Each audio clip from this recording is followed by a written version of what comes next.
అధికార పార్టీలోకి వెళ్లడానికి ఇప్పటికే జంపు జిలానీలు పావులు కదుపుతున్నారు. గతంలో ప్రతిపక్షంలో ఉన్నప్పుడు అధికార పక్షంలోకి వెళ్లడానికి ఇలాగే పురిటి నొప్పులు పడ్డారు. ఏదో విధంగా ఎవరి కాళ్ళో గెడ్డమో పెట్టుకొని అధికార పార్టీలోకి వెళ్తారు. ఇక వీళ్ళ ఉనికిని చాటుకోవడానికి మొన్నటి వరకు దేవుడు రాముడు అన్న నాయకుడిని లుచ్చా లఫంగ్ లాంటి పరుష పదజాలంతో ఇష్టానుసారంగా దూషించడం పరిపాటిగా మారింది. ఇంకేముంది, చెట్టు పేరు చెప్పుకొని కాయలు అమ్ముకున్నట్లు ఇక పార్టీ పేరు చెప్పుకొని 5 సంవత్సరాలు ఎమ్మెల్యే గారి తాలూకా అంటూ లేనిపోని డబ్బులతో చలామణి అవుతూ ఉంటారు. ఇప్పుడు ఇదే కోవలో విశాఖ గ్రేటర్ మున్సిపల్ కార్పొరేషన్లో వైసీపీకి చెందిన కొంతమంది కార్పొరేటర్లు అప్పుడే గోడ మీద పిల్లివాటం ప్రదర్శిస్తున్నారు. రాష్ట్రంలో వైసీపీ ఘోర పరాజయం చెందడంతో ఆ పార్టీ మనుగడ కష్టసాధ్యంగా మారింది.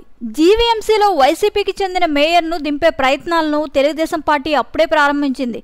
అవిశ్వాస తీర్మానం ప్రవేశపెట్టి ప్రస్తుతం ఉన్న మేయర్ని దించి తమ పార్టీ కార్పొరేటర్ని నిలబెట్టాలని ప్రయత్నాలను ముమ్మరం చేసింది.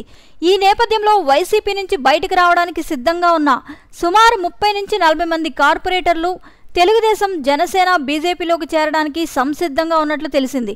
ఎక్కువ శాతం మంది తెలుగుదేశం, జనసేనలోకి చేరడానికి మొగ్గు చూపుతున్నారు. పార్టీ మారితే కానీ తమకు రాజకీయ భవిష్యత్తు ఉండదని గ్రహించి వీరి నిర్ణయం తీసుకున్నట్లు తెలిసింది. అందుకే వీరంతా గోడ మీద పిల్లివాటంలాగా ఏ పార్టీలో చేరితే బాగుంటుందని తర్జన భర్జనలు పడుతున్నారు.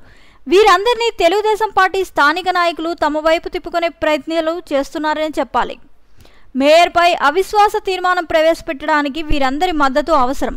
వీరంతా పార్టీలోకి చేరితే మేయర్ని దించి ఆ స్థానంలో కూటమి అభ్యర్థిని మేయర్ కింద నిలబెట్టి కార్పొరేషన్ తమ గుప్పెట్లో పెట్టుకోవడానికి తెలుగుదేశం, జనసేన, బీజేపీ నేతలు ప్రయత్నిస్తున్నారు.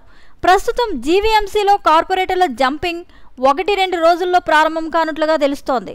ప్రస్తుత పాలకవర్గంలో మెజార్టీ సభ్యులు ఉన్న వైసీపీ నుంచి అత్యధిక శాతం మంది పార్టీ మారుతుండడంతో ప్రస్తుతం ఉన్న మేయర్ గొలగాని వెంకట హరికుమారి సీటుకి ఎసరపడినట్లే.